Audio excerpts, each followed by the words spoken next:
Good afternoon to all of you. ठीक है, video अगर समझ में आता है तो इसे लाइक और सब्सक्राइब कीजिएगा। ठीक, अब हम देखते हैं कि फैजान नियम के 2 पॉइंट हो चुके थे। थर्ड नियम क्या कहता है, जो इनकी जो ध्रुवण क्षमता होगी, तापीय अपघटन है धातु कार्बोनेट का, तो जो इनकी ध्रुवण क्षमता होगी वो 1/, क्या होगा, कार्बोनेट का तापीय अपघटन होगा। ठीक, यानी जिसका जो कार्बोनेट जल्दी से अपघटित हो जाएगा उसकी ध्रुवण क्षमता कम हो जाएगी। तो अब देखना यहाँ पे बेरियम, स्ट्रांसियम, कैल्शियम और मैग्नीशियम, ये सभी क्या है, क्षारीय मृदा धातुओं की कार्बोनेट हैं। ठीक है, और इसमें जब आकार इनका छोटा होगा, जैसे ये बड़ा आकार उससे छोटा, सबसे छोटा ये है, तो धनायनों का आकार घटेगा, और जब धनायनों का आकार घटेगा तो क्या हो जाएगा, इनकी ध्रुवण क्षमता बढ़ेगी। ठीक, और ताप अपघटन का क्रम निम्न प्रकार होगा, घटने का क्रम, यानी जो ताप इनका अपघटित होगा वो निम्न प्रकार होगा। ठीक, यानी ये कम ताप पर ही क्या हो जाएगा, ताप अपघटन के घटने का क्रम।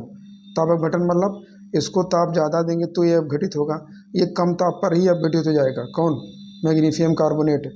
नोट देखना, जो असंक्रमण तत्वों के आयन और यौगिक है।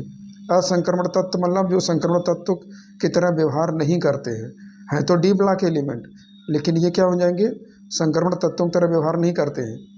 ठीक है, तो असंक्रमण तत्वों के आयन और यौगिक रंगहीन या सफ़ेद होते हैं, परंतु ध्रुवण के कारण आभासी अक्रिय गैस संरचना की धनायन बनाते हैं। ठीक, आभासी अक्रिय गैस संरचना भी पीछे पड़े थे उस दिन। ठीक, 2-3 दिन हुआ कि जिसमें 18 इलेक्ट्रॉन बाह्यतम कोष में होंगे, उन्हीं को आभासी अक्रिय गैस संरचना बोलेंगे। तो Ag+ के बाहरी कोष में कितने होते हैं, Ag+ के बाहरी कोष में 18 इलेक्ट्रॉन्स होते हैं। ठीक है, तो इनके जो आयन और यौगिक होंगे रंगहीन होंगे या सफ़ेद रंग के होंगे, इसी कारण अक्रिय गैस संरचना के धातु आयन रंगीन होते हैं। ठीक, जो आभासी अक्रिय गैस संरचना के धातु आयन होते ये, परंतु ध्रुवण के कारण, मतलब ये देखो यहाँ कह रहा कि असंक्रमण तत्व के कारण तो रंगहीन सफ़ेद होंगे, परंतु इनकी ध्रुवण जो क्षमता होती है उसके कारण ये जो होते हैं, क्या होते हैं, आभासी अक्रिय गैस जो संरचनाएँ होती है यौगिकों की, वो रंगीन होते हैं। ठीक, जैसे सिल्वर क्लोराइड है, क्लोराइड, ब्रोमाइड, आयोडाइड। रेडायनों का आकार बढ़ रहा, धनायन तो सेम है, तो रेडायनों का आकार बढ़ने से ध्रुवण क्षमता क्या होती है, बढ़ती है। ठीक, तो ये सफ़ेद रंग का होता है, ये हल्का पीला होता है, ये गाढ़ा पीला होता है। सिल्वर क्लोराइड, सिल्वर ब्रोमाइड और सिल्वर आयोडाइड। ठीक है, सिग्मा और पाई बॉन्ड देखो क्या आते हैं। ओवरलैपिंग आप क्या लिखा, 2 ऑर्बिटल ऑन द एक्सिस। ठीक, ओवरलैपिंग मतलब अक्ष पर 2 ऑर्बिटलों का उनके सिरों द्वारा अतिव्यापन होने से जो बंध बनता है उन्हें सिग्मा बॉन्ड बोलते हैं। ये अक्ष पर ही बनते हैं। Overlapping of 2 orbitals on the axis with its head. ठीक, इनके सिरों द्वारा अतिव्यापन होने से, इंड टू इंड लिखा ना, सिरों के द्वारा अतिव्यापन होने से जो बंध बनता है उसमें सिग्मा बॉन्ड कहते हैं। ठीक है, internuclear axis contain maximum density.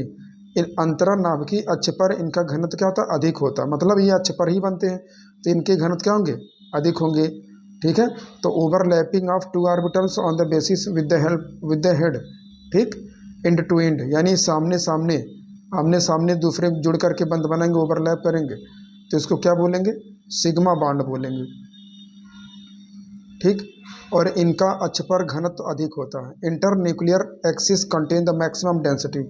ठीक है, इनके अंतरानाभिकीय अक्ष पर क्या होता है, इनका घनत्व अधिक होता है। पाई बॉन्ड देखो क्या होते, पाई बॉन्ड क्या होते, इनके जो है पार्श्व द्वारा अतिव्यापन होता है। देखना यहाँ पे, पार्श्व मतलब साइड से अतिव्यापन होगा, सामने से, इसमें सामने अतिव्यापन था, यहाँ अक्ष के लंबवत ऊपर और नीचे अतिव्यापन होगा।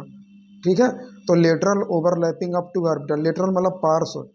ठीक है, 2 ऑर्बिटलों का पार्श्व रूप से अतिव्यापन करना along the axis, on the axis नहीं है, अलोंग द एक्सिस, यानी अक्ष के लंबवत ऊपर और नीचे जब अतिव्यापन करेगा तो क्या बनता, पाई बॉन्ड बनता है। और इसमें अक्ष पर डेंसिटी 0 होती है। अक्ष के लंबवत ऊपर और नीचे डेंसिटी अधिक होती है, पर अक्ष पर कितना होगा, 0 होगा। और इसमें अक्ष पर डेंसिटी मैक्सिमम होती थी, और यहाँ पर अक्ष पर कितना होगा, 0 हो जाएगा। ठीक है, इट्स डेंसिटी देखना, फिर ये density 0 at the internuclear axis, अंतरानाभिकीय अक्ष पर क्या हो जाएगा, इनका घनत्व 0 होगा। और maximum upper and lower side of along the axis, और मैक्सिमम कहाँ पे होगा, अपर और लोअर साइड पे। तो अब देखना, सिंगल बॉन्ड अगर है तो केवल सिग्मा बॉन्ड होगा। ठीक, सिंगल सभी जो है सिग्मा बॉन्ड होगा। अगर कहीं किसी के बीच में डबल बॉन्ड आ गया तो एक सिग्मा होगा, एक पाई बॉन्ड हो जाएगा। ठीक, ट्रिपल बॉन्ड है तो एक सिग्मा 2 पाई बॉन्ड हो जाएंगे, यानी सिंगल है तो सिग्मा है, 2 है तो एक सिग्मा एक पाई, और ट्रिपल, किसी के बीच में ट्रिपल बॉन्ड लगा तो 1 सिग्मा 2 पाई हो जाएगा। ठीक है, ये पूछा था नीट में क्वेश्चन देखना, InCl5 का होल 12 लगा, InCl का 5 पावर -2 लिखा, contain 3 covalent and 3 coordinate bond, मतलब इनकी जो संरचना होती है कितनी होती है।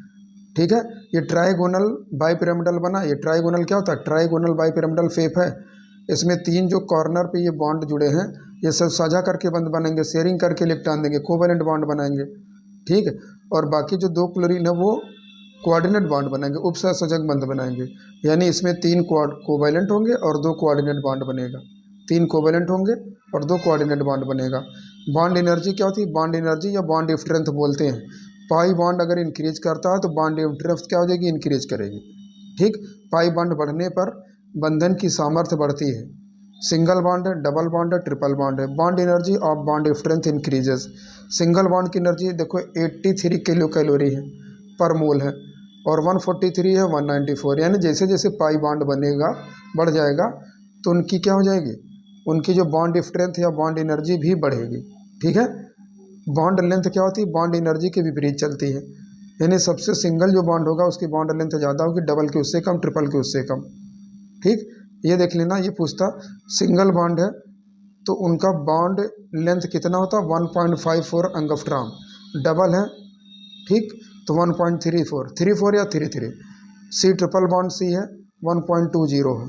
अगर बेंजीन होता तो बेंजीन में कार्बन कार्बन के बीच जो बॉन्ड होता 1.39 एंगस्ट्रॉम होता बेंजीन में सी बॉन्ड सी के बीच में क्या हो जाएगा 1.39 एंगस्ट्रॉम होगा बेंजीन में जो है, और ऐसे नॉर्मली जो एलिफेटिक होते हैं 1.54 है, वो डबल बॉन्ड 1.34 या 33, ट्रिपल बॉन्ड तो 1.20। ठीक है, क्रियाशीलता देखो सबसे ज़्यादा क्रियाशील नाभिक की स्नेहिता के प्रति ज़्यादा क्रियाशील डबल होगा, ट्रिपल होगा, उसके सबसे पहले कम होगा सिंगल बॉन्ड, सिंगल ट्रिपल फिर डबल। ठीक है, वीडियो पसंद में अगर आ गई है आपको तो प्लीज़ इसको लाइक और सब्सक्राइब कीजिएगा। धन्यवाद।